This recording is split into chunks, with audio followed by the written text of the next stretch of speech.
If the lieutenant is indeed a woman, as she claims to be, then, my friend, she is suffering from the worst case of hemorrhoids I have ever seen! That's why Roger Podacter is dead! He found Captain Winky! Hey, loser!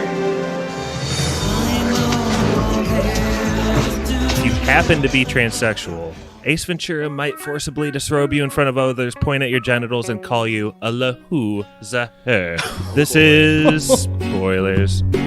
Got him. Wowza. Just wanted to lay it out there. This movie has some problematic parts, but we're covering this 1994 film about Jim Carrey doing an 1,000% effort impression of a tropical bird. That's how I look at it anyway. I won trivia last week, so this week I got to pick any movie I wanted in the world, and I went with my, quote, gut and chose this one. This movie did, when I was in third grade, introduce me to Jim Carrey on the big stage like this, and I was just like obsessed with his whole effect, like everything about him, especially from this movie.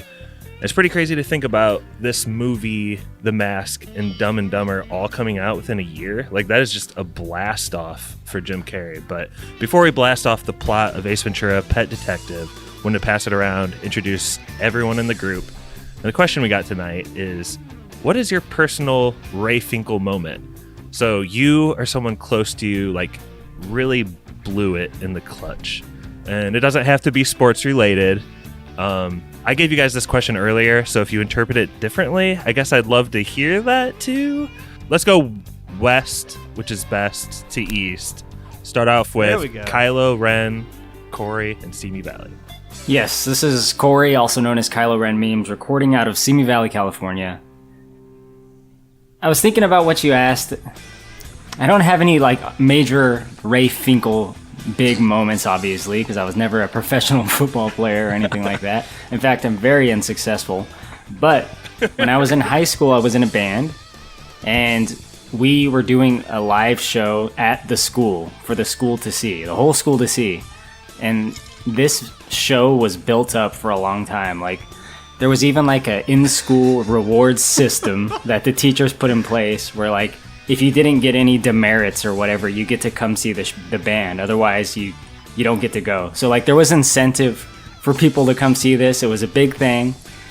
And good God, were we fucking awful. Like, we did not sound test this room ever. And I even played one of our songs out of tune. Like, I was in the wrong tuning. And it was just a fucking mess. Like, the vocal, like, the mixer in the school, the vocals wouldn't go loud enough. It wasn't a good thing.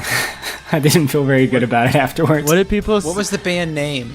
I don't want to say the band name because I'm pretty sure our music is still out there somewhere. And some of these old recordings might be a little embarrassing. I will say that it's a Lord of the Rings band name. Like, it's something from Lord of the Rings.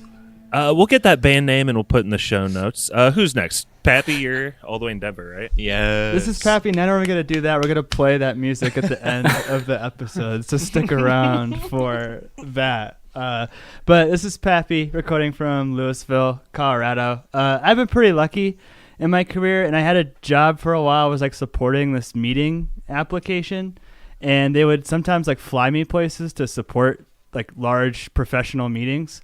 And I got to go to Rome actually, and I was presenting in front. So it was like a big deal. Like, they're flying me out there and everything, and I'm presenting in front of like 300. I don't want to give away like what industry I'm in, but like 300 like professional, very serious professional people. And I plug in my iPhone and I pull up the app and I start showing like the functionality that they're going to need to have for the conference. And my screen gets flooded with a text message from my mom. Love you, honey. Have a good day in Rome. XOXOXO. And I just like panicked. That's the cutest Ray Finkel ever. I tried to like X out of it right away. And I was like, see, you can still get text messages while you use the app. It's like a feature. And like none of them really laughed. They were all like very serious. I don't know if they spoke English, but that was probably the biggest Ray Finkel moment in my career. Pappy, I thought you were going to say that like the spoilers chat popped up on your phone while you were doing this. That would be a disaster. Oh my. Oh, that was like what Josh did to me in front of my boss. Oh no. Something happened. What happened, Stevie? No, don't worry about it. Shoof. Stevie, you're up next. Okay, I totally misread your question. I thought you were saying what sports moment led you to almost lose your mind. That's fair.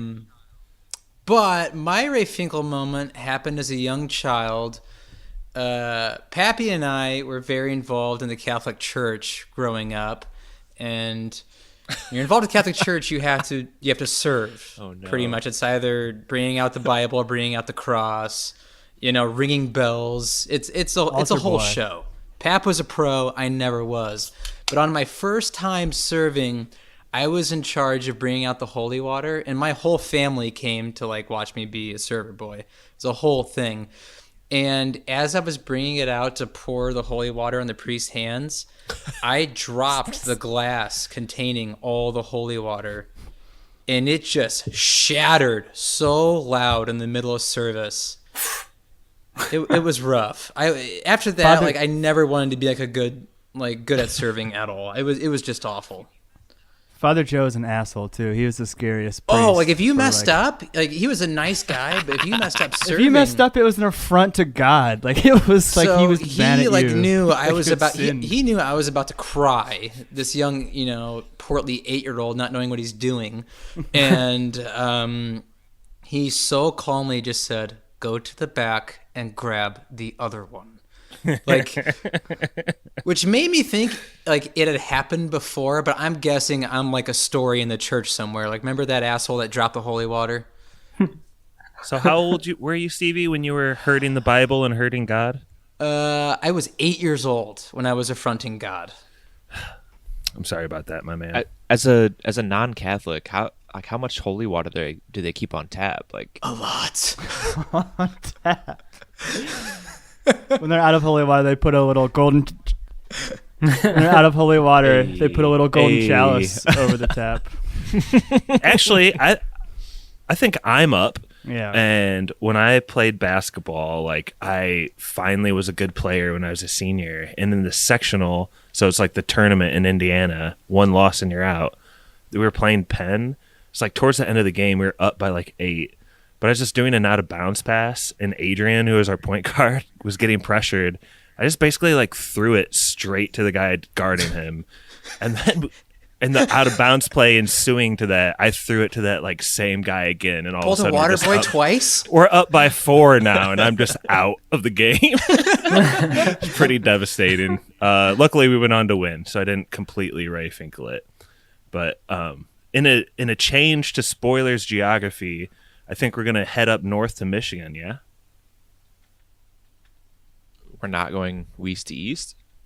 is Ann Arbor east or west of Fort Wayne? I don't know. I just checked it. It's east. Oh, I still? want you to go anyway. I'm sick of bouncing around. Go, Jordan. Oh go. man. Okay, so we're going with 2 high school sectional stories in a row here. Sorry, this is Jordan recording from Ann Arbor, Brother. Ypsilanti, Michigan. First time recording up north. I actually took this the opposite way, where I'm more of the Dan Marino figure, and I thought so. Yeah. and I hope that somebody will bleep out this name, but my mortal enemy missed a crucial penalty in a shootout to send us out of the sectionals our senior year. It was pretty devastating. Yeah, that's the moment, I guess. Brett, your mic's plugged back in. You're good to go. You're not too shook from the opening spoiler. How's it going, man? It's going fine. This is hard because I'm borderline perfect in everything. Agreed. All right. Oh yeah. I mean, I don't know. I guess since Corey said a really embarrassing one, I'll say a really embarrassing one. I was always good at sports. I was always one of the better players on the team. But for a week in 5th or 6th grade, I got confused on the opening tip-off of which way we were supposed to go. It's never happened before. It never happened after. But a tip-off came to me. I got the ball. And I ran the other way for a wide open layup. I was like, "Oh yeah, yeah." It was on my basket, and we ended up losing by 4. I'm sure I had a good game, but yeah, that was really embarrassing. I felt really bad for my parents. Bad for your parents. This is another affront to your parents and God. All of these stories have Yeah, this is been an affront God, Brett. The basketball gods. okay. Well, let's get into Ace Ventura. I'm glad you got to know all of us so personally, so quick. But a lot of the movies we really like on this podcast have a great opening, cold open action scene. Drive is one of them that we throw out there a lot. Pappy, what are some of the other ones that we really like? And maybe get us started on the cold intro of this movie. Indiana Jones is one that comes to mind. Heat is another good one. This is right up there. You have Jim Carrey as an HDS man delivering a package. And I hadn't seen this movie in a long time, so I thought it was a scam that he was running, and it turns out it is. He's delivering this. He's beating the shit out of this package, and right away you kind of get the sense that Jim Carrey is kind of like an annoying guy. Like I almost kind of get some like It's Pat's vibe off of him, right? Like he's just totally oblivious of like, or he's either a troll or he's totally oblivious to like what his actions do to other people. But he's there to kidnap and rescue a dog with a switcheroo move with a stuffed dog. That's pretty much it, right? He is kind of a jerk to a lot of people, isn't he? Yeah, he's a bad dude. I mean, like he seems like he's almost on the spectrum, right? Like for Gets real. the Like, job done, man. Is it because it's one of two things? Is he a troll or is he just like oblivious to what he's doing? Because is he like just like messing with everybody? I think it's a little I think the both. writers and Tom Shadyac are maybe aware of that, and so like also in this opening scene, you get weird. You hardly can like relate to him, Ace, but then you also see that women are very ingratiated to him, right, Brett? Yeah, I guess. I mean, there's a scene where like there's 3 attractive women in the movie, and they all like Ace at some point. yeah, basically. Yeah. And like in this first one, he gets that dog, he takes it back to the owner, and instead of taking his payment, he takes a oral fellation or something. A fellation? Brett, I really did want to go with you with the next question though, because me and you have been terrible renters in the past together, way back in the day. So, what is Brett's home, or what is Ace's home life like, and like, what is his rental situation? And it all plays into like, he doesn't have cash on hand right now, right? Yeah, he tells the super that he is chasing an albino pigeon, and it's worth $25,000, and he promises to give him that. And he's also somewhat in violation of the no animals policy. I think he's got about 60 illegal animals in his house. Can we list some of those off? Just everyone, just start throwing them out. What do we Penguins? got here? Mr. Popper's penguins. Basset hound. Raccoon. Otter. I saw a squirrel, I think. Squirrel, parrot. Monkey. Oh, yeah, he's got the monkey, which he carries over to the sequel, the little monkey, Spike, I think it's called. Plays a bigger role in the second one, in that opening scene. He gets more character development, yeah. Like an iguana. Much more of an asshole in the second one. Iguana. Parrot. There's a couple of shots where it's kind of impressive how many animals they actually got in the same room as Jim Carrey. But Brett, you can go on here. That's kind of the renting thing. I mean, he's got all these animals there, and they're very well trained. I mean, that kind of goes with what Ace says during the movie. He's got a kinship with them. He understands them. They understand him. Like you were talking earlier about, is he just like a dick, or is he? I think he just doesn't get humans really, and they don't really get him. Mm-hmm. So they all listen to him. They hide. They know how to hide and be quiet and everything like that. So he's kind of like his landlord is the legendary Mark Margolis, the guy from Breaking Bad, like in the wheelchair, the little ding, ding. That's him? I know him from Scarface. Yeah. I thought he looked awesome. familiar, yeah. I heard animals in there, Ventura. I heard them again this morning scratching around. I never bring my work home with me, sir. Oh, yeah? What's all this pet food for? Fiber. This movie was so impressionable on me as a kid. I got a list of quotes later I'm going to read that are like everything that I just have inside of me burning. But one of the things that's not a quote that happens here is when he's doing that signal to his animals where he's like shaking his key in the lock. Like, I've shaken my key in the lock like that thousands of times in my life, and I don't even have like pets or anything. That's subtle. Just for yourself, or like so someone else would get the reference. In all different contexts, Corey. Want to take a look inside? Come on. Come on!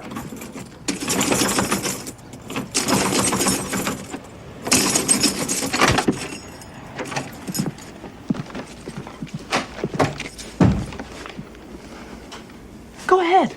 Snoop around. So, Ace Ventura, our pet detective, he needs to get like an actual real gig here besides the rhino. And I wish Mikey was on the pod because I was going to toss to him for like heist details. But I think we can maybe go to Corey instead. Like, what happens here at the Miami Dolphins facility that kind of kicks off the main plot of this movie? Well, the main plot of the movie is that the Miami Dolphins like mascot, which is a real dolphin that they've trained to like kick little field goals, gets kidnapped. So there's some, faceless goons come in, and someone's behind the scenes. We don't ever see their face, but it definitely looks like a man based on the way their hands look. She had man hands. Total man hands. And Snowflake the dolphin is abducted by this group. And for some reason, the ringleader, who's not actually involved in like carrying by hand the dolphin, also has to go in there, dip their hand in the water for a little bit. Ringleader, that's good. The ring bearer. Well, kind of before we get to Ace's clue and what sets him on his way, like, I think we've seen Ace be cocky and weird in several situations now. His home life, now his work life, and even a little bit his romantic life.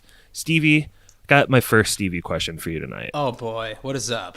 Ace is not a character with like an arc. He's definitely fully formed right when we see him. 100%. What events in his life led up to the Ace we see on film here? Like, what happened to this guy? Well, I have to imagine he was an outcast in school. And I have to imagine that really his only friends growing up and even in his adult life were animals. I have to imagine even zookeepers hated him. So the only thing I can think of is maybe a little dark. He had an alcoholic father that was a zookeeper. And so when he couldn't actually connect that bond with humans when he was at his dad's work, he connected with the animals. It's canon. That's it. That's canon right there, if I tell you. But I think, I was talking about this with Pap earlier, I mean to ramble, I don't think the beginning of the movie was the true, like, intentioned beginning of the movie at all. I think the movie was supposed to start with the dolphin heist, and it kind of starts, like, from there on saying, like, I got a pet detective, who is Ace Ventura? Because when he sees that pigeon on the roof when he falls from 30 feet, it's like an establishing shot, and it's kind of also like a tone setter for who this character is. So it's really strange to, like, see the beginning we got and then go to these scenes here. Like it's almost two false starts or something like that? Yeah, I think the actual start is like who's Ace Ventura is when he's on the roof, like cooing like at the bird. Well, it's a classic IMDb fact that Rick Moranis was the first choice, and then that Jim Carrey did a lot of writing in terms of the jokes. So it's definitely an iterative process. Like I wonder if like the pigeon thing was the Rick Moranis opening, then they added a more Jim Carrey physical comedy bit. That could be. With the delivering on the package. I can't see Rick Moranis pulling off his good soccer moves. He just doesn't have the moves, man. Well, let's kick it back over to Corey, because someone steals the dolphin, but Ace gets his first big clue here. Ace's first big clue? Yeah. Well, I mean, he's hired by Courteney Cox, who plays Melissa, and Roger Podacter, some other guy. They're responsible for figuring out what happened to... Some dude. Some fucking rando that dies because he finds Captain Winky. So they hire Ace. Ace comes and checks out the scene of the crime, looks at Dolphin's tank and checks like the filter. He's doing a lot of like fucking around, like Jim Carrey fucking around. Like he's doing a ton of Star Trek impressions, like old 60s Star Trek, like just to himself for his own amusement. Like he's not doing it to entertain them. He just does shit like that. I assume all the time.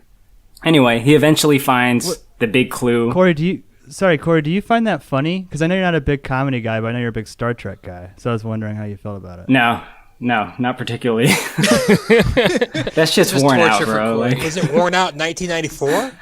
I think it is. It's hard to put myself back. Here's the thing with this movie, man. I did watch it a lot, but like it did not age well. So I was comparing this in my mind with Office Space, which we did recently, and like how funny that movie still is. And to me, at this point, seems timeless. But this shit did not age well. Like none of it's funny to me. So that part was Corey's yes or not no. funny to me. Well, maybe compare it to like It's Pat next time you go into it, and then you'll give it a huge yes. Like you gotta size up what you're measuring it against. Well, I'm kind of obsessed with It's Pat. Remember, I'm Charles Rocket, so gotta keep that in mind. A lot of similarities between It's Pat and Ace Ventura, but one of the things I really like that we see here, coupled with Jim Carrey's humor, is some of these really wide angle lenses. And a good example of that is when there's a camera like in the corner of a tank and Ace Ventura's face is like right up in it, like looking from left to right, swaying. It's kind of like Bruce Campbell looking stuff. I really like that look when it is paired with comedy, so I like that a lot. Anyway, moving on. His big first clue is that there's like this diamond out of a Super Bowl ring. And he's like kind of meditating on that for a while, but everything kind of hits up snag. There's this big thing about, is it a murder or a suicide? And like, how does this have to do with the whole plot? Yeah, so Roger there's Podacter. a suicide is what they originally say it is. And they're all at this apartment, big apartment or hotel or something really nice. And everyone says it's suicide, but Ace figures out, he sees some blood. And then Einhorn makes like such a no-no with police procedure, but apparently, I guess it makes sense. She like touches the blood, which is just terrible. I mean, that's just awful. Does. That's like first day of police. And then he finds out that the glass is like soundproof and that it was locked from the inside, so there's no way that he could have killed himself.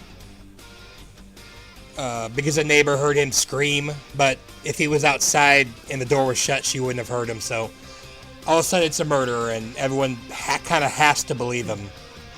I mean, it's a pretty open and shut case. They got a real secure crime scene there. There's like 45 people just standing around, touching blood. It's wild. Terrible. I actually really like Jim Carrey in this movie when he's being a good detective. Like there's this scene, and then later in the movie when he's like interviewing Ray Finkelstein's parents or whatever, like when he's like in the moment doing things, he's like I feel like he's very entertaining. Like he's not too over the top, but his mannerisms are enough to like keep you really engaged with the mystery as it's unfolding. Yeah. I think I may have skipped over it a little bit, but like in his quest, because like his whole ring theory doesn't seem to pan out here for a long time. Like it all kind of culminates with Roger Podacter's murder, I think, but like he cannot seem to figure out like where this ring came from, and I'm not sure why he's so bent on thinking it's a Super Bowl ring. But Stevie, what are some of the things Ace does to each like he's got to go one by one through these players to see if their ring's missing the gem, right? Yeah, so we get the road rage incident, which is, I mean, that's just dangerous as hell looking at binoculars when you're driving on a freeway. And then you get middle ring. Yep, middle finger one. Yeah, Check. you get the middle finger one. You get the arm wrestling. Check. The more borderline creepy one was how effective Ace was at knocking somebody out with a rag while they're running. Oh, chloroforming track chloroforming a person, like literally a prime athlete while they're running. The one that, I mean, then you have the urinal one. Did not age well. Did not age well. Shower. What other ones am I missing? Shower. Did I say the arm wrestling one already? He gets punched in the head, and he does do shower forehead 1 hour. For some reason, it has to be in the shower where autograph. he whips a guy's ass. I mean, I don't understand why it's so hard to say, hey, I was a big fan. Can I see your ring? Well, if he's the murderer, I don't know. Maybe. Yeah, you're right. I guess he could have just done that, but I mean, any of these would have been like, because a smart murderer would be like, oh, I lost it on my ring. I got to put it away. Well, Brett actually was about to say the most benign of all of them, and he just pretend he's a pimply teenager and gets autographs. Dude, that's the way to go. Not hurting anybody. Not chloroforming people that could kill you. The only one we missed. He's just sitting in a mailbox. Yes, that's my favorite.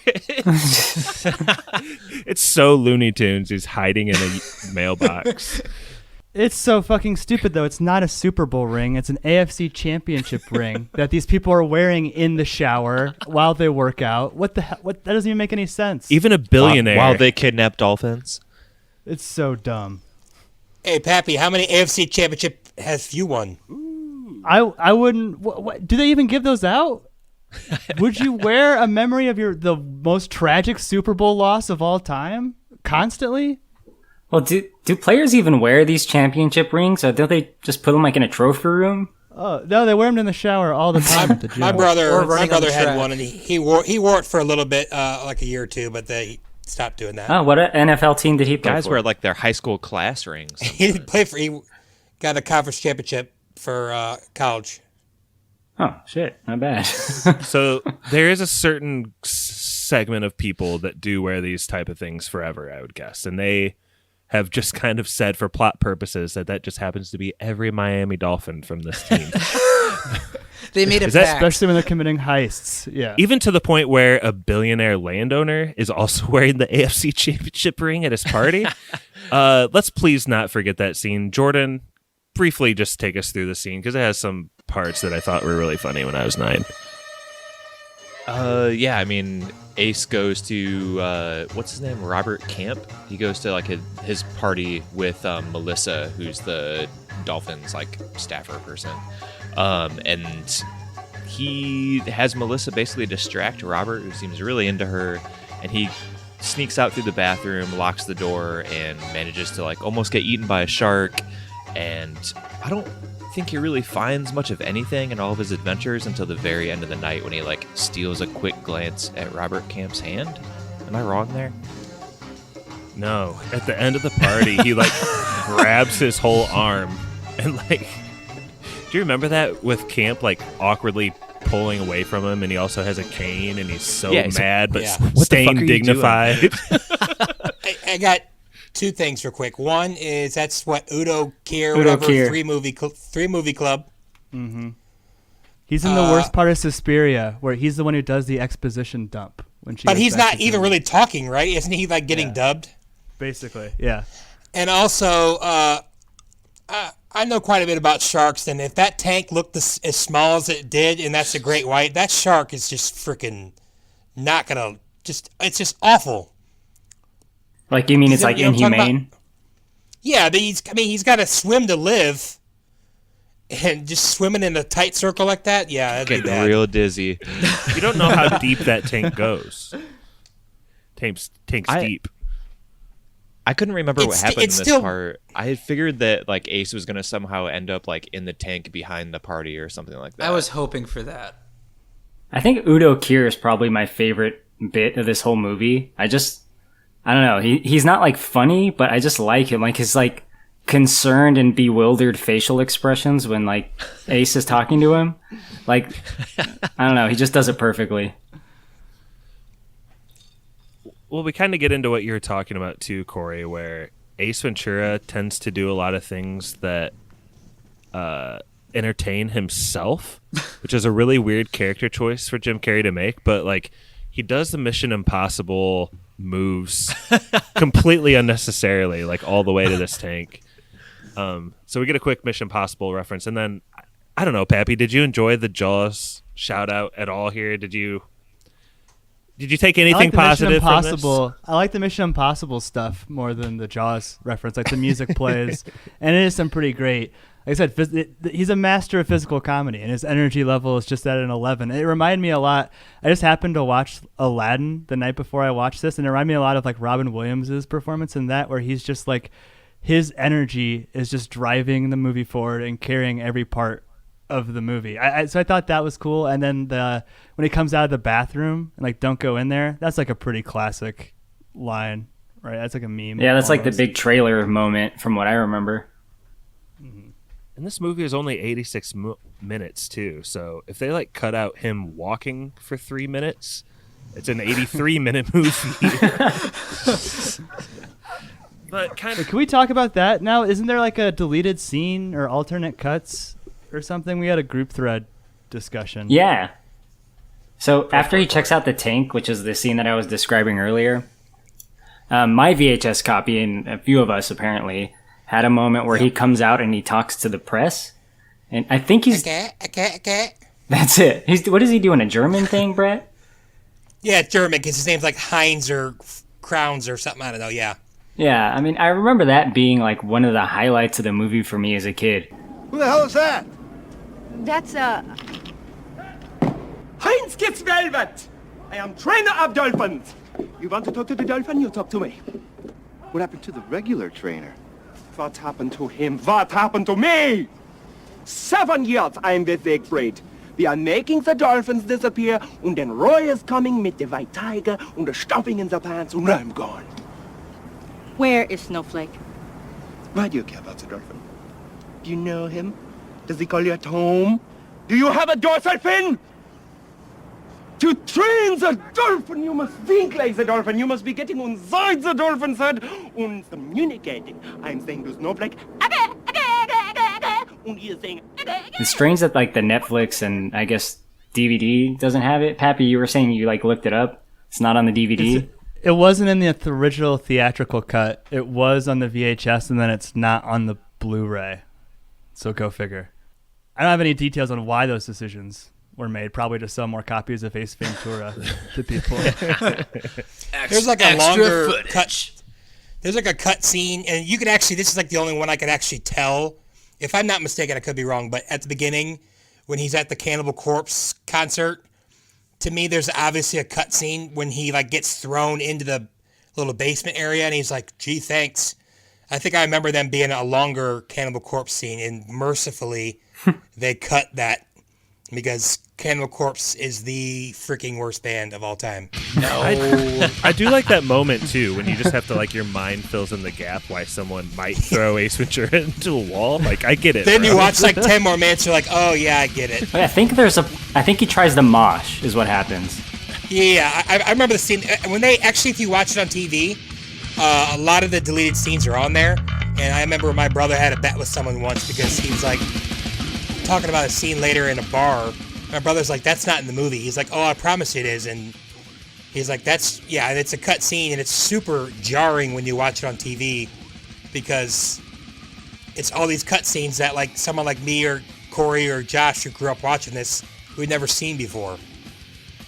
And it's with also an 85-minute movie, so weird. It's also just jarring because it's Cannibal Corpse, and apparently Jim Carrey was really adamant that they at least be shown and heard, at least to some extent. Like, I think they wanted to cut even more of this out, but it is strange to see like a band like that in a movie like this.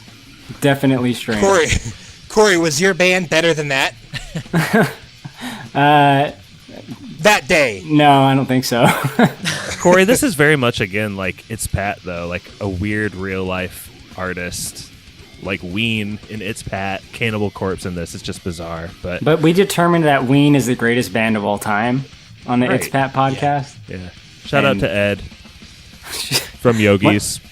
We were talking about things that, like, this movie has, like, stuck with us. One of the things that has been with me my whole life is when someone says New England clam chowder, I say, is that the red or the white? And that character who asked that is Greg Woodstock. And I like him. Yeah, I like that scene because I think, like Pappy said, it's kind of Ace being a detective. And I thought it was kind of interesting for you Catholic people.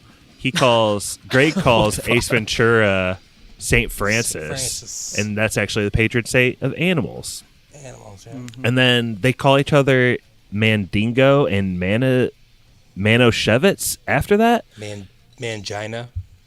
No. But anyway, I Mangina? researched and Googled those terms and could find nothing. So if anyone wants to write in, tell me what the heck they're talking about after the St. Francis comment. Hey, St. Francis, how's it going? Super, and thank you for asking. I hope you're having a lovely day. Do you? Don't I? So what are you up to, Mandinga? Just watching the fishes, man, old Shevitz. What I like about that little interaction is that they seem to, like, that's Ace Ventura's, like, match, like, his equal.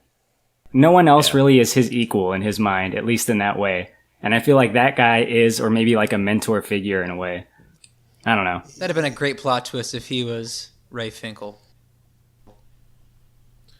Or just the bad guy. Oh, God. Broke his heart. New England clam chowder. What's the other term, Josh? Mandingo and what? Manoshevitz. Oh, that's a wine, right? It's a Jewish wine? Manischewitz? By the way... But what would be the significance of him calling him that? Like, I couldn't find anything that makes sense, I should say. Well, I found... Brett, just leave it for a call to action to the audience. Let them write in and tell us. So what are you up to, Mandinga? Just watching the fishes, man, old Shevitz. So if anyone can find Mandingo or Manoshevitz, could we perhaps maybe send them a coffee mug or something like that? Yeah, we could probably do that. At least a free Letterboxd Prime or whatever we still have to give away. I don't think we're going to be able to give that away now. We've lost our sponsorship with them long ago. Well, okay, so we rewound back to Greg Woodstock, who led Ace to Camp's party, who led Ace to blah, blah, blah, and eventually we get like a really key scene in the movie, and Stevie, going to toss it to you for this one, but Ace finally finds out that there's someone else added to the team mid-season.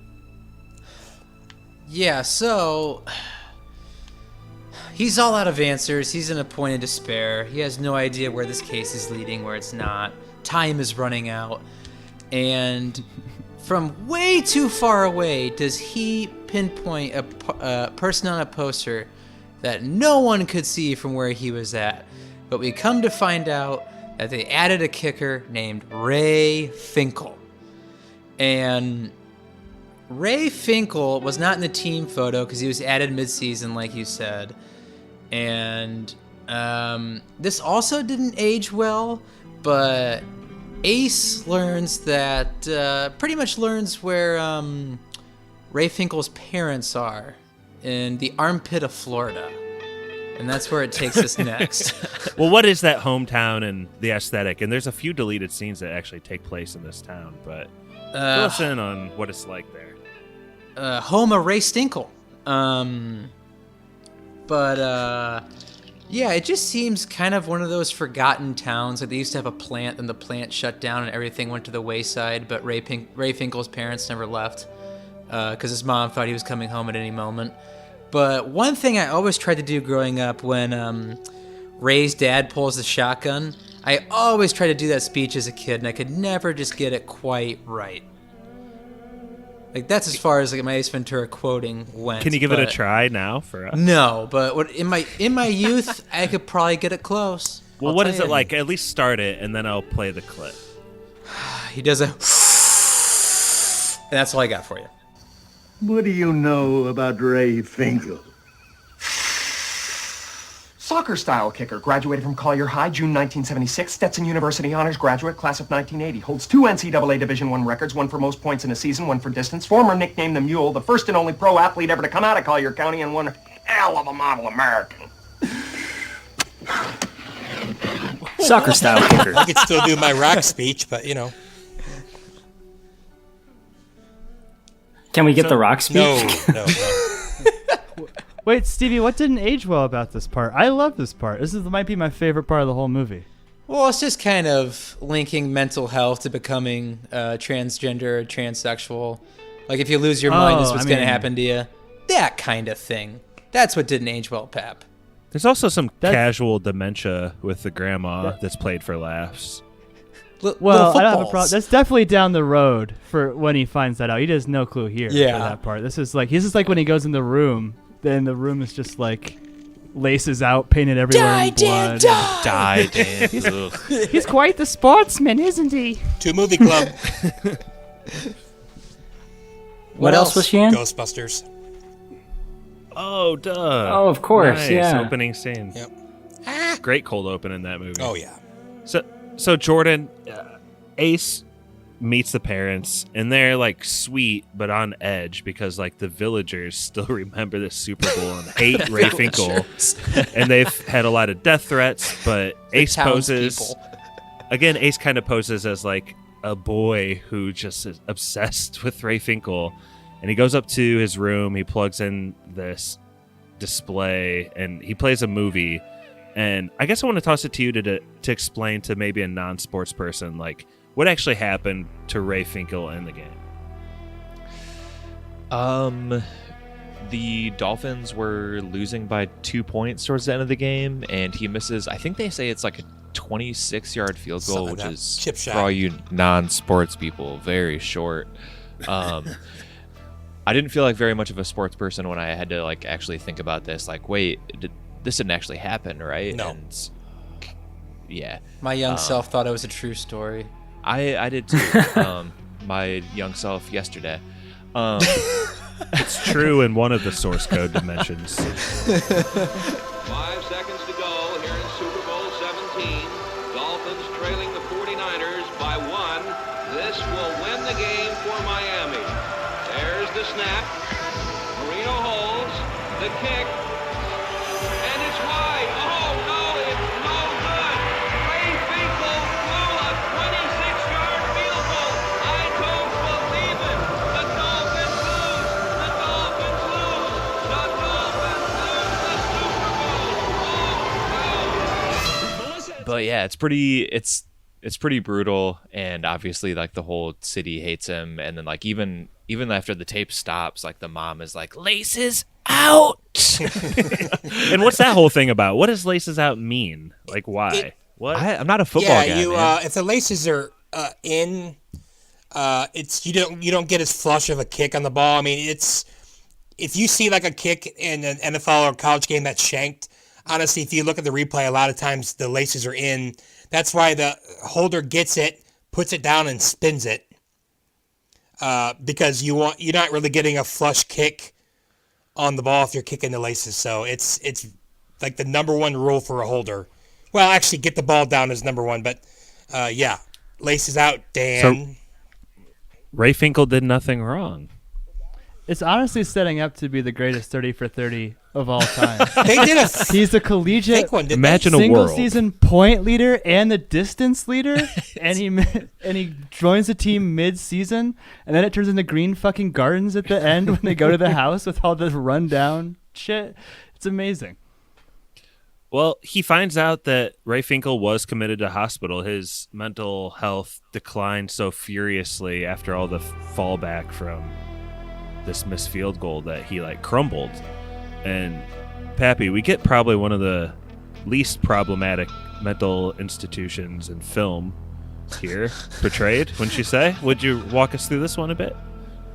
I don't know. It doesn't bother me as much as some other stuff. I mean, there are some times where Jim Carrey's jaw position might be a little bit questionable. And it's kind of, I don't know, it makes me a little bit uncomfortable, but he's in a tutu, and he's playing up the same type of like sports injury that like Ray Finkle had, right? Like he basically has severe CTE. He's like trapped in the game, but this is all a ruse so he can go through Ray Finkle stuff. I mean, I don't know. There are definitely some things that I object to in this movie, but the Jim Carrey acting a little bit crazy, that's pretty par on the course for the 90s. It doesn't really bother me. Doctor, to movie club. I want to make some possible podcast history here. And one of my favorite, most memorable, unforgettable parts of this movie is when Ace Ventura does one of his plays as the mental patient in slow motion and then backwards. So I'm wondering if I can, on this pod, play that scene in forwards and then reverse so we can hear what he says in reverse. Like, do you guys think? Oh, like, did he George Harrison this thing and like practice his words backwards? Ooh, Paul is dead.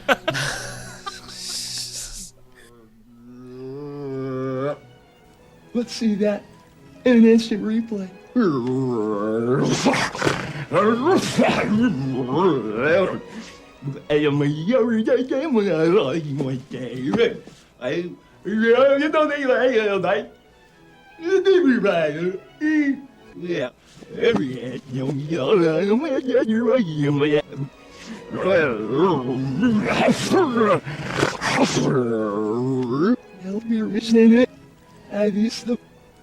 George Harrison played a lot of his guitar licks backwards for those Nick Cage Beatlemaniacs. Yes, Brett. It was never my favorite scene growing up, but like when I watched it as an adult and just even thinking about it before it came up, I started laughing. And it's like it shows like the brilliance of. I'm not a huge fan of physical comedy, but I mean Jim Carrey does it great when he's trying to get into the box. Like that, it like makes me cringe thinking about how frustrating that would have been in real life. But it's so funny.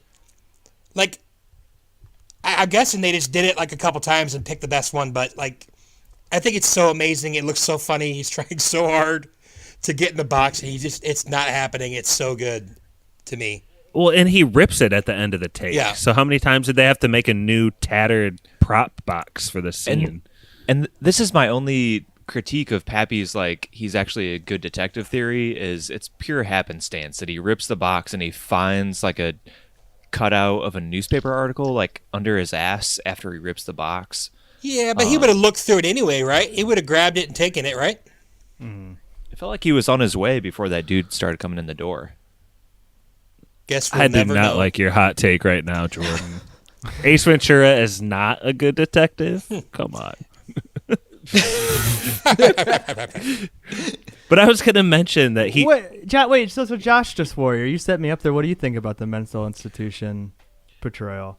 I just think it's really stereotypical here. I think actually what Stevie talked about earlier with this person's only transgender because they lost their mind is more so the problematic part. But speaking of Einhorn, Ace, like Jordan says, finds the article. Lois Einhorn was actually a missing person. She was jogging one day and just went missing. She was a missing persons. And, Stevie, I guess, how does like Ace put this all together that Finkel is Einhorn? And B, do you think Ray Finkel always wanted to be a woman, or is it merely a disguise?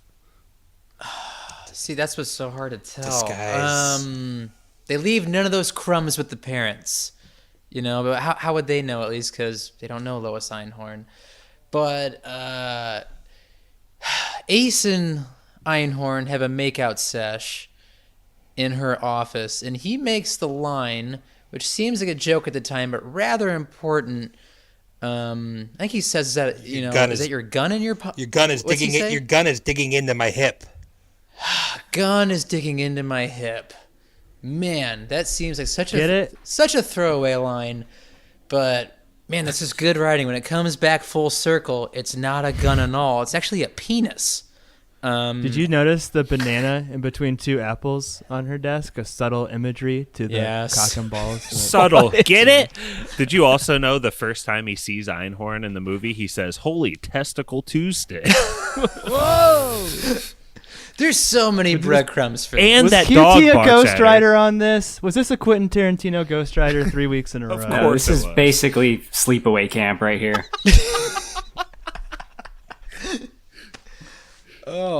But do you guys remember how he found like that last key moment where he like puts together that Einhorn is Finkel? Because it's kind of clever, I guess. With the dog? With the dog? Yeah, like a 1950s way. That's pretty clever, right? I think so. Yeah, but what is that song they keep on playing when people have to throw up when they find out that Lois is a man? Crying Game. Is that Culture? Do you guys know about that movie? Culture Club? The Crying Game? Dingo Ate Your Baby? No. In the early 90s, there's a movie called The Crying Game, and it was like a really for then, as popular as you could get indie hit.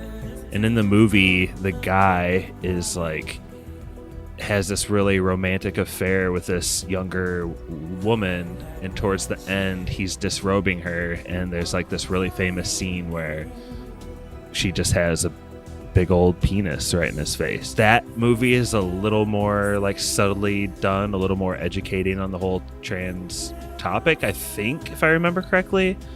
But Are you saying that this is a parody of that moment? Yes. Well, they play that same music. I see. Like, twice. I didn't know that. Yeah. Boy George. But he scored the movie. This stuff and like the end scene where he strips Einhorn down, like, is it an unforgivable scene for you, Pap, or like where does this land on 7 Deadly Sins list, I guess? I don't know. I tried to look up what people had to say about it, and not surprisingly, most people in the trans community pretty unanimously say it made them feel pretty shitty. Yeah. Growing up to see that, and I think that like, I actually, in a big coincidence, I just rewatched Silence of the Lambs the other day, and it's kind of a similar thing where Buffalo Bill is wanting to become a woman. I'd fuck me, but when there's a very distinct difference in that, like the FBI director says to Clarice that he's distinctly not a trans person, that he's trying to find, like he assumes all these different identities. He's almost like a multi-personality type person instead of a trans person, which I don't know. I can't imagine, like I said, growing up, this movie seems to have a pretty lowbrow humor. It seems to be for very general audiences. Just the optics of Jim Carrey stripping down a woman to reveal her penis aren't great. And I'll close by saying that Joe Rogan said on an interview that he considers this movie to be very transphobic, and I don't want to be less sensitive to the trans community than Joe Rogan at any point in my life. So yeah, I would say it's pretty bad. There's a podcast called Is It Transphobic? And not surprisingly, Ace Ventura is the 2nd episode. So spoiler alert, it is transphobic. That's the podcast name? Is it transphobic? Yeah. What's the first episode? Joe Rogan. Oh boy. I don't know. Should be like Eminem. I don't know what it is though. But Jordan, so wait. That's not fair. You always fucking hang me out to dry like that. What? Does anybody not think this is transphobic on this podcast? Oh, it is. Very much so. All right, let's go through everyone one at a time. Well, I'm just asking. If let's go west to now. east. Yeah. So we're all in agreement. I thought that was a good. Okay. I thought that was a good call, Pappy. I mean, if anyone has anything else to say, I would love to give them a space. I mean, Pappy obviously picked you for a reason because you're like I'm just tired of getting intelligent hung out and with well spoken on these matters. all of the SJW questions get hung out to me, and I gotta expose. You myself. literally called me the social justice warrior. How can you say I call you out? What do you mean? That's fair. Redacted. I mean, there's that scene, the undressing. There's also the one where like he finds out that he kissed her and that she is actually a man, and he like has to like shower and like wash his mouth out with soap, like all that stuff. Like it's all it talks about that in like an interview that he's like, oh, I had to do it so over the top that it's obviously, you know, a parody of like what someone would think, but it's not great still. Yeah, no, I see what he's going for. And I mean, obviously it's not that big a deal. Like if you kiss someone that is or used to be the same gender as you, like who grow the fuck up. I mean, we've all kissed a man, I'm sure, right? Probably. All right. Probably. Maybe I stand alone. Anyway, I'm done. But like that's whole Jim Carrey is on the record saying that one, he wouldn't want that scene to be the same today, which I think is very telling if the person who did it says he wouldn't do it the same way. But two, he says that like the whole overreaction to kissing what turns out to be a man, and it's never sorry to digress there, it's never, they don't say trans, do they? No. Like it's not. No. It's go ahead, Brett. No, I mean, I have really weird mixed feelings about this. Like, obviously there's been transgender people forever, but trans stuff wasn't really in the zeitgeist. It wasn't really a thing back then. I think it's more of a if you want to be social justice about it, I think it's more of a homophobic joke masquerading as a trans joke at the time. I mean, I think it's kind of understood that, you know, Yeah. a guy kissing another guy is not a big deal, but you should know if you're kissing a guy. And I think you could easily argue that Ray Finkel is not a transgender. He's just hiding. I know you talk about that. You don't really get it. It's hard to say. I mean, there's a bunch of different things where you could say that he is hiding, and other things that make it say that he is trans. Obviously, looking back through that like a 2020 lens, it's definitely problematic. The stripping scene, I actually never even thought about it being bad until you guys talked about it. And at the same time, I mean, she's pretty much assaulted like 20 men, and she just tried to kill a bunch of people. So I kind of can forgive that one. But I don't know. I think does everyone get my homophobic? I mean, because trans wasn't really a thing back there. The joke is they kissed a man, not like a woman who's not pretending, a woman who is a man, or, well, in this case, pretending to be a woman. I don't know. It's just, yeah. Like looking back, it's definitely transphobic. I think anyone who'd be lucky enough to kiss Sean Young, even a dude who looked like Sean Young, come on. I think it's more of a homophobic thing as opposed to, and I think you could argue that is not as well. But that was my thing. I have no problem with you guys' incredulity. I know you guys. I have weird feelings about it, and I'm 100% with you, but like Jim Carrey's like defense. Well, two things. One, Silence of the Lambs came out 3 years before this, and they do go out of the way to explicitly say that person is not trans. That person is masquerading as a trans person. So I mean, it was at least to some extent in the zeitgeist enough where some creators were sensitive to that. But Jim Carrey's whole defense of that is that I'm totally with you in that point, that he's being a homophobe, and he says now that you're supposed to laugh at Ace Ventura as a homophobe.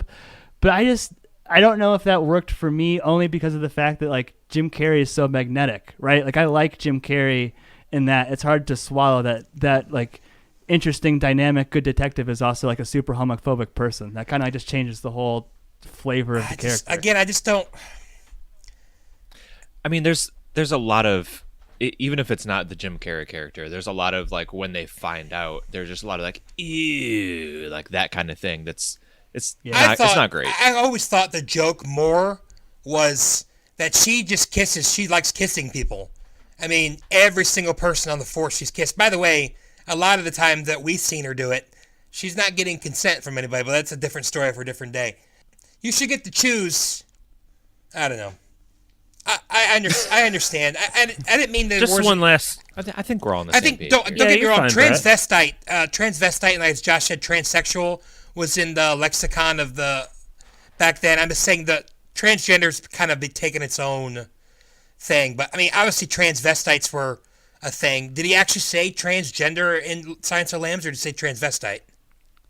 He says it's actually not that great. He says transvestites are docile people by nature, so he does kind of like stereotype them all there. But I mean, at least they went out of their way to say this psycho killer is not a transsexual person.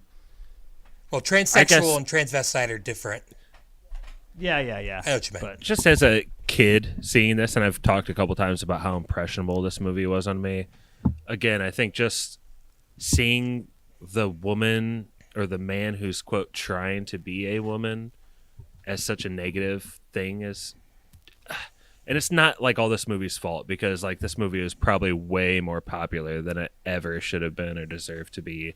But also as a kid, I was confused as to if they were all just disgusted because they were looking at hemorrhoids. Like I didn't exactly get, because he's like, this is a penis or the worst case of hemorrhoids I've ever seen. I didn't get it as a kid. I thought that it was just chopped. I thought it was just chopped off penis in his. I just thought it looked unnatural. When I was a kid, I didn't know what was going on. So it's really weird. Einhorn's doing this like weird psycho dance, I guess, because she's in such pain because the balls are like pushed. I think she's lost her mind. I think she went back. I think she reverted back to. I mean, mental health. Her whole existence for the last decade or what's so has been revenge, and she didn't get it, and now she's exposed literally and figuratively. So I think she's reverted back to maybe a defense mechanism for something. I read quite a bit of the initial shooting script for this movie. I just want to read this part to you. Quote, Ace spins Einhorn around, exposing to the world the healthy set of male genitalia that Finkel has learned to keep. She's learned to keep tucked between his legs. And then in quotes it says, and if we have any balls, we'll actually show it. Which I just think is a weird line note in a script, so I wanted to get that out into the world. George Lucas write that? Oh my gosh. Dude, yeah, when she had her pants taken off, she was... Written and directed by Ryan Johnson. Stevie, can you round us out here? Finkel is Einhorn. She's guilty. Einhorn is Finkel. But Ace Ventura hooks up with Marino, and they kind of ride into the sunset. How does the movie end? So, that's another confusing thing, is I thought the pigeon was going to be a way bigger deal than it was. But it just wasn't. But I imagine, if I remember correctly, the Dolphins ended up winning the Super Bowl. Did they say? What's that? I think it ends at halftime, actually. The movie ends when it's still it ends up with him beating up the Philadelphia part Eagles makes guy. Me laugh so much. Sorry, go ahead, Steve. Yeah, so that mascot chases away the albino pigeon. It does come into play. Which we don't get until the sequel, but it's not a pigeon, it's an albino bat. Because, I mean, both movies have to have albino, obviously, for continuity purposes. But, yeah, it literally just ends with Ace beating the ever-loving shit out of this Philadelphia Eagles mascot. And Marino's kind of just like, yeah, that's the guy who saved my life. And, yeah, it's pretty much how it ends. Stevie, over or under Dan Marino as better than the average actor in this movie? Marino does like being in movies. I mean, he was Dan Marino in Bad Boys 2. People forget. It's like Kathy Griffin. He likes to play himself. He likes to play himself. Marino is better than average. I would say. I'd say he'd be great if not for that line when he's getting carried out when he's like, "What is the rewrites?" Like anyone with a brain could have just been like, "We're gonna just not have that in there." What is this, a rewrite? Can I get a cut? Is there an executive producer nearby? Lights, camera, action. Like, I mean, it's also strange that like you have, I mean, in the '90s, one of the most famous quarterbacks of all time. And you're not going to have security on set, or he's not going to have his own security with him. Very strange. A lot of security things in this movie, like how the Dolphins owner at the beginning of the movie puts like the whole impetus of this missing dolphin on the ops guy and the chief publicist. Yeah. I never thought about that. Like, it's a little beneath them. It's kind of like the security's job, or at least like the grounds people. I don't know. Or that the dolphin is just hanging out in like an above ground pool. Yeah, that's weird. All night. Well, this is spoilers, and we just got through the movie's plot. Usually we like to go into a little segment where we just kind of throw out some tidbits or favorite parts. So, guys, what were your tidbits and favorite parts? This last couple weeks, and just in general, I think it was one of some of you know, like I think Tim Dawson and I really like to do it, but I've been doing it for the last couple weeks. I'll just say, lovely party, Peter was invited, and like move my lips around. I don't know why that cracks me up so much, so just wanted to say that. The line, "Oh, the bitch," did make me laugh. It's just it's a really good misdirection. It got me. I have to steal Kylo's. My sister and I watched this movie quite a bit growing up, and we go to Florida every year as a family, but when we get New England clam chowder down there, none of my family gets it except for my sister. When we go, is that the red or the white? Like, that stayed with me my entire life, so there you go. Well, Josh, I know you had some quotes that stuck with you your whole life. I also have a couple, so we'll see if there's any crossover here. I was a really annoying little dipshit kid in elementary school that would quote the fuck out of this movie. Like, and I wouldn't even really try to do like the impressions. I would just like say the lines like all the time. So here are a couple of mine. At the very end, when Einhorn tries to tackle him, he goes, "Quick decision," and he like throws her into the water. That's when I used to say, "Quick decision." Here's one that makes no sense. I would say, "Good question, Iguata," when someone would ask me something. You were that kid? Die of gonorrhea and rot in hell. Oh my god. I thought that was a fucking good zinger. And this was probably one I used the most. If I'm not back in 5 minutes, just wait longer. That's a great dad joke that I use to this day, actually. What are some of yours, Josh? I was saving those for my yes or no, actually, Kylo. Or Corey, Kylo.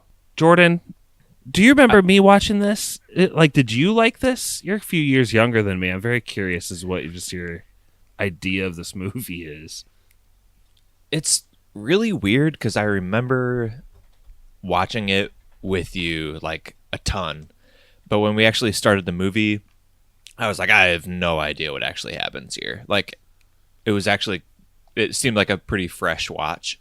I had a question though. I kept asking myself, like, who is this movie for? Because there's some pretty serious shit in here. There's like multiple sex scenes, a lot of like cursing, and also a suicide. And I can't figure out like what's the target audience for this, because it seems like you guys liked it as kids, and like obviously I did. I watched it a bunch with you, brother Josh.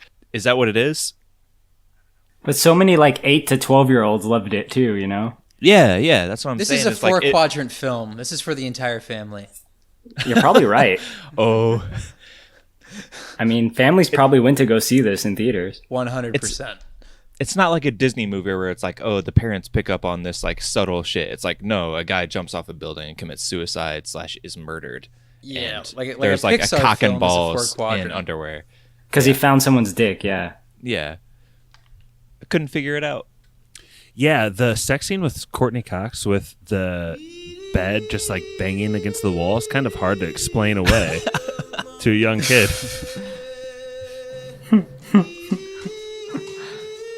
Sounds like that might be about all of the tidbits. We're tapering out a bit here.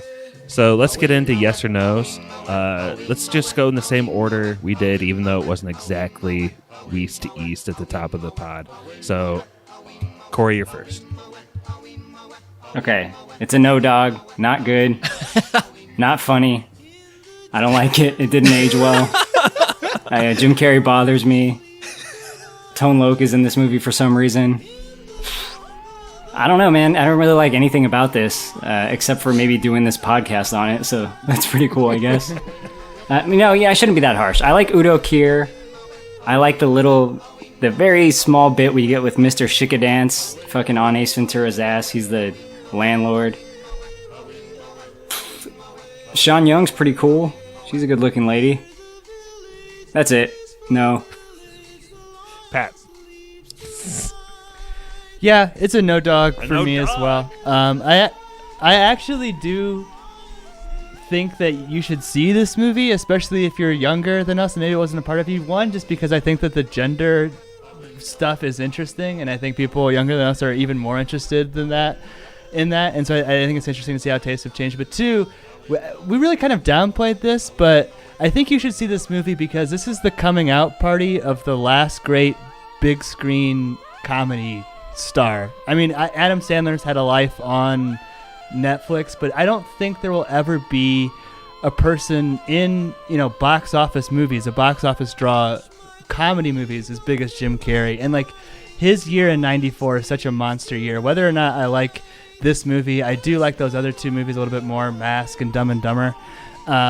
He's great. His energy level is great. I think the physical comedy he does is great. I don't like a lot of the jokes, though. It just didn't make me laugh a lot of times. A lot of the words aren't funny, but Jim Carrey's body language does amuse me. I think the film's at war with itself a lot. Like, it doesn't know if it wants us to like Jim Carrey or not like Jim Carrey. I think it suffers for that. And yeah, the stuff at the end with the transgender stuff is pretty gross. So it's a no dog for me, but I do think it's a worthy checkout if you haven't seen it. Who is next? Stevie? Sure, I'll go. This is a no dog. I think the memory of this movie is greater than the actual experience. I remember liking it as a kid, but like as I grow older, like I just didn't find myself laughing like really that much at all. And this movie, I mean, is problematic as far as like social issues go, and this treatment of like homophobia and transphobia, but also just, I mean, I didn't really understand, like, the movie was spliced together in a very strange way. It was hard for me to watch, especially just because, I mean, it's kind of skit comedy. Ace Ventura has no arc whatsoever. Like, it's just strange. So, yeah, this is a no dog. I think I went next. Also, one more thing, Josh, care if I interject? Yeah. Kylo brought up Tone Loc. He was in a movie that came out a little bit after this, which is the greatest bank robbery movie of all time, called Heat. If you haven't watched that movie, stop what you're doing and watch it. Classics. Please. Man, I thought you were going to give Surf Ninjas a shout out. And Surf Ninjas, too. Tone Loc had a run. Heat is classic spoilers. Bebe's Kids. Yeah.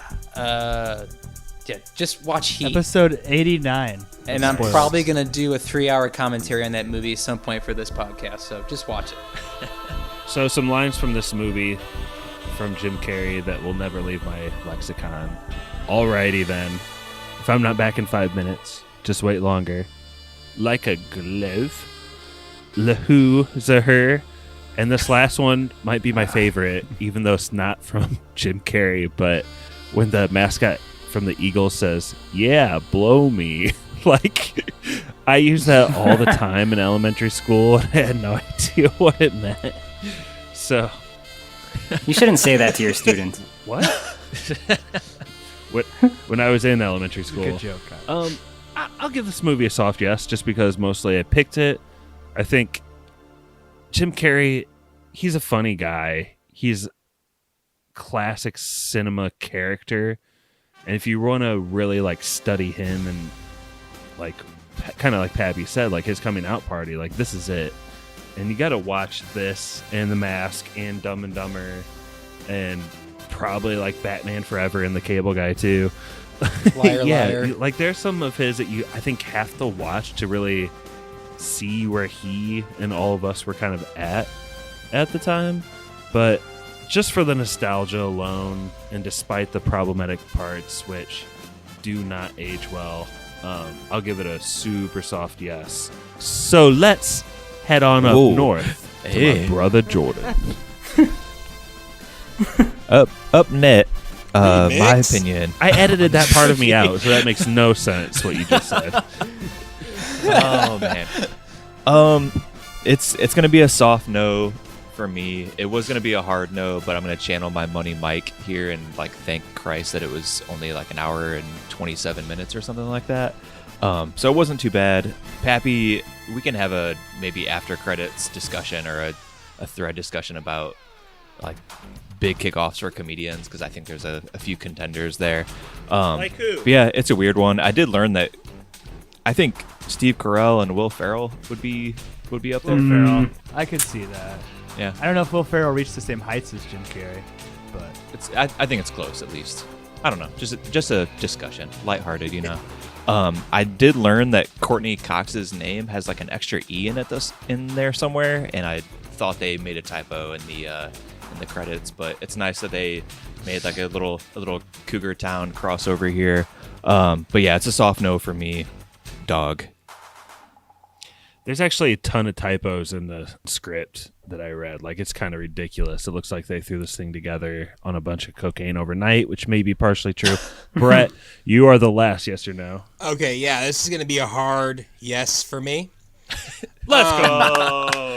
I make it a rule not to judge old movies by different lenses. That's not what I do.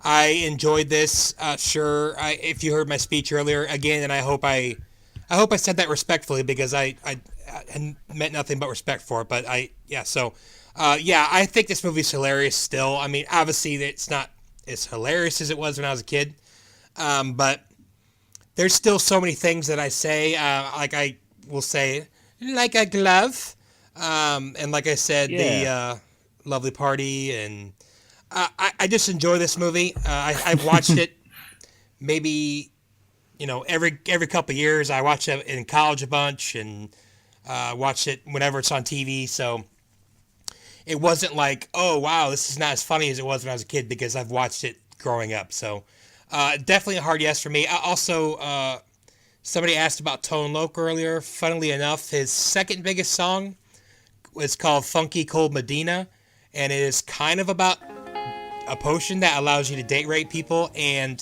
funnily enough, the person he's trying to get with turns out to be a cross-dresser. So maybe that's why he's in the movie.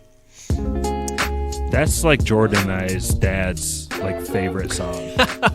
He knows every word. That's considered a very I'm not problematic even joking. song these days, but again, I don't do that. So I respect and everything, all you guys' stuff, but I don't look at it that way, and hard yes. Brett, what's your more memorable line? That lovely party line or Jay and Silent Bob? Oh, what a lovely tea party. Probably the Jim Carrey one. There's other Jay and Silent Bob quotes I like more, probably. No ticket. No ticket. He doesn't know who the Force is. Anyway, moving on. One last tidbit I wanted to give out before we hit up trivia is that a lot of people know that Ace Ventura's character is basically based on a lot of the characters he did in Living Color, the early 90s sketch show with the Wayans brothers. But he actually, this blew my mind researching for this pod. The term alrighty then actually stems from that show too, and is from a character he played called Overly Confident Gay Man. Gay Man. And I'm going to play a clip of that now, and when we come back, we're going to hit up trivia. Hi. Hi. Is this line for heterosexuals only? No. Good, because I'm gay. All right. Yeah. Hey, let's go have a drink. I know a bar called the Pile Driver. You might be interested. Shall we go? Excuse me, everyone. Gay people coming through. So who's ready for trivia? Yeah. We've played this game before, and we're not going to play Mikey's version. We're going to play Josh's version. It's called Movie Golf. I don't know why it's called Movie Golf. It's just called Trivia Golf, I guess. But I'm going to have 3 questions, and everyone will answer. And the further you are from the answer, the more strokes you get. And at the end, whoever has the least strokes win. Brett, you hosted most recently with Never Ending Story, so you are going to go first on all of these, unless, Jordan, you did Return to Paradise long ago. Oh, so long ago. If I ask a question, because no one can say the same answer twice, you can interject yourself anywhere in the order. Whenever I want? Exactly. This feels rigged. What's the difference between Mikey's rules? Mikey had you could get an eagle or a par or a birdie or whatever. Mine is just straight up strokes for how far away you are from the actual answer. There's no hole in one? Oh, jeez.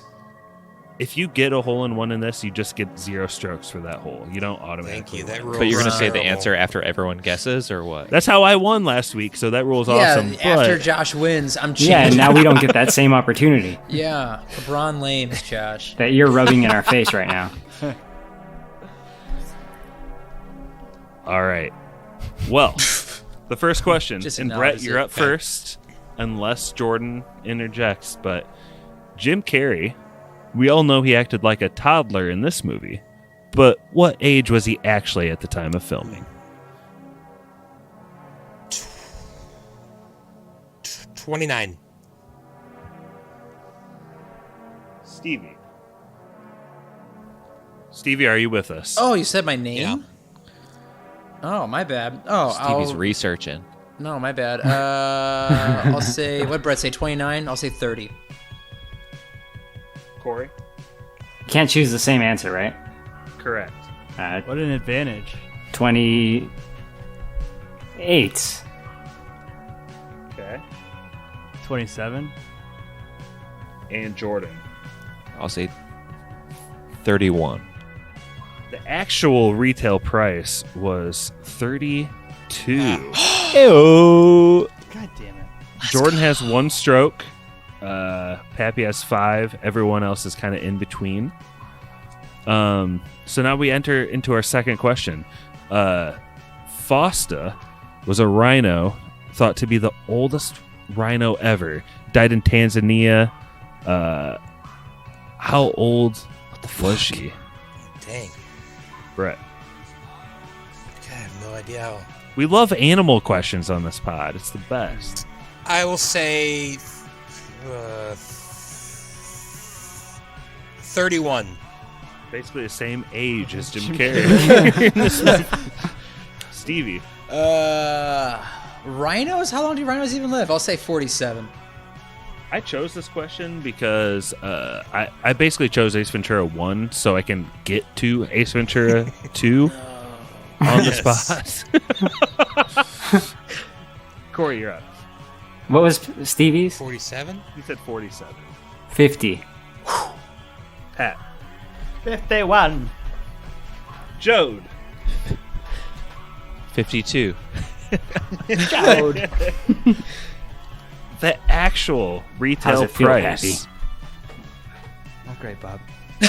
This Fosta the rhino, who was first sighted in the how do you say it, Pap? Nora crater? Bora, I don't know. I've never been. They found her when she was like 3, and she died when she was 57. Jordan's closest again with a total strokes of 6. Looks like we're not. I feel Young Guns 2 coming. Looks like we're not doing spoilers for another 6 glory. months. Oh, come on. Pappy, you're at 11. Corey, you're also at 11. Stevie, you're at 12. So there's a big cluster in there. And Brett with the guess of 31. Ouch. 26 points on that. So you're at 29? Wait, that can't be right. Brett, Yeah, don't feel that's right. bad because Josh one time guessed that a wolf weighs like 50,000 pounds. So. He guessed 1,400 pounds on the gray, and I'll Been never let him well live down. documented. That's a big since wolf. then, guys. Anyway, the last question, and I had a joke leading up to this, but so I guess I'll just say this canned joke anyway. But The man, Gray, episode I- 135. The spoilers. I haven't seen this many animals on film since Swiss Family Robinson. Oh, no. So my question is, how many animals did they bring to set in Swiss Family Robinson? Fuck. Christ. On camera or just to set? Ugh. Are these the ones they tortured, or the ones they filmed? Oh boy. I think they tortured all of them. All right. Yeah, do they count the ones that died, or were those covered up? In Well, the I haven't seen Swiss Family Robinson in 25 years, so I will say 106. What? Whoa. It seems like a lot. Gotta go big. Brett said 106. Brett said 106. Yep. I think he's 15 strokes off. Let's go 176 there, Bob. Oh my. Everyone thought 106 was a lot, and Stevie ups it by 70. Corey. I don't even know. I just trusted my gut there, Bob. 105.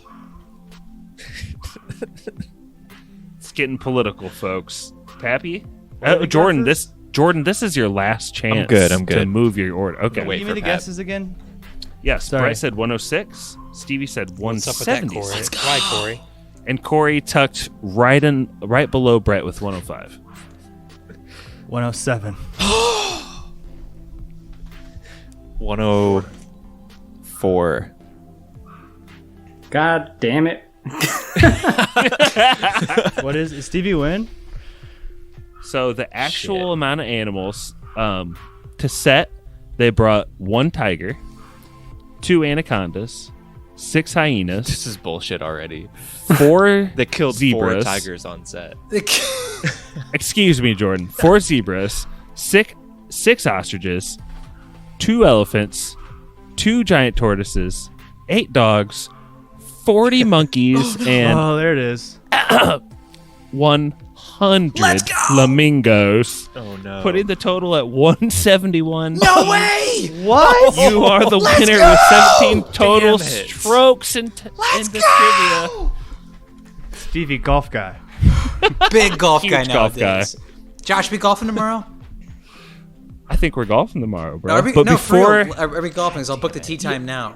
yeah, I know what you're talking about. We'll golf, but Okay, good. before we get to that, let's throw it to Spoiler Man so that Stevie can think of an actual thing, which is our movie for next week. Let's Take go. it away, Spoiler Man. Spoiler Man here. Now you can check us out on Spotify, YouTube, Stitcher, Apple, and Google Podcasts. If you enjoyed what you heard today, subscribe on SoundCloud or iTunes. Twitter is @spoilers_pod. Our Instagram is podcast spoilers. It's lit. And we're back. Thanks for sticking with us through Spoiler Man there. I hope you guys like his voice as much as we do, right, Pap? He says we paid him $5 for like 300 shows. He's got some dulcet tones. Yeah, it's, if he knew how much we used him, I think we even signed a thing we wouldn't use him commercially. So Whoa. Stevie, you won trivia with your great guess of 176 animals in Swiss Family Let's Robinson. go. What movie do you want to cover next week? Oh, I was gonna pick a Van Damme, and we're just gonna have to wait. I was gonna do a Hard Target, but we're just gonna have to wait. Pap reminded me of a movie from my childhood that I watched so many times that is such a blatant knockoff of Star Wars, and I love this movie. We're gonna do 1984's The Last Starfighter. Which I'm guessing no one has seen it. Is this like Haven't Ice seen it. Pirates? It's This like a is video better. game movie, right? What's that? It's like a video game player. Yeah, it's a video game movie, and I love it. It's getting remade. Is it really? Yep. Well, that takes the shine off it. But yeah, Last Starfighter. It makes it more relevant, Stevie. Great, up-to-date pick. I just want to tell our listeners thank you for, like, I don't know, this movie got a lot of no's, so I guess like sticking through this movie of Jim Carrey acting like a giant grown man bird, acting like a toddler or something. We really appreciate you listening to the end of these podcasts, and if you can, maybe subscribe to us on YouTube, click the like button on YouTube, maybe subscribe on iTunes, but Spoiler Man over here. I mean, Spoiler Man doesn't really give him the up-to-date stuff. We probably should pay Spoiler Man another $5, but we owe him that. We have a new theme song, so I hope that's taking us out right now. Thanks for listening. That was Spoilers.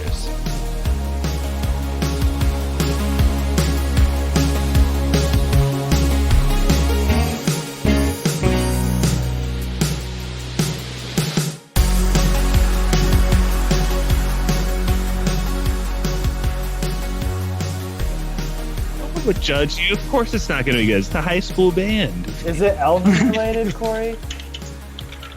What? Is it like Elvin? You said it was Lord of the Rings. Is it like an elf? That's the biggest hint I'm going to give. It's a Lord of the Rings. Is it orc blood with an exclamation point at the end? Can you at least tell us what race it deals with? Orc? Men? Orc blood would be a great metal band. Elvish?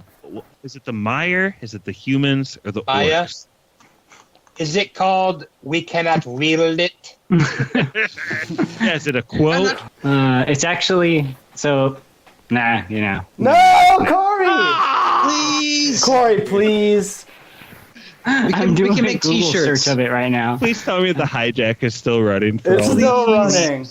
Please. No, can't, it's not very dangle, good. You cannot dangle something out like that and then never tell. You bake the cake, you gotta serve it, Corey. The band is called... Let's go! He muted his mic. What? What is the band called? Come on! I made her leave. Oh no! This is a new spoilers mystery that we will uncover. Don't worry. It's just a matter of time, Corey. It's going to be on your terms or our terms at this point. Many people have been doxxed.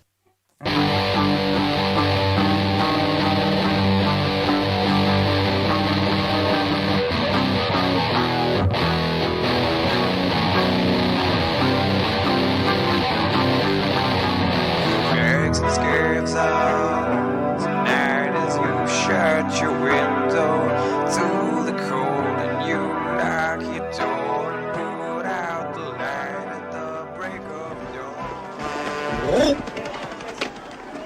Idiot! What? Do you realize what you just done? You just cost me 25 grand, Holly. Yeah? Blow me. That was Spoilers.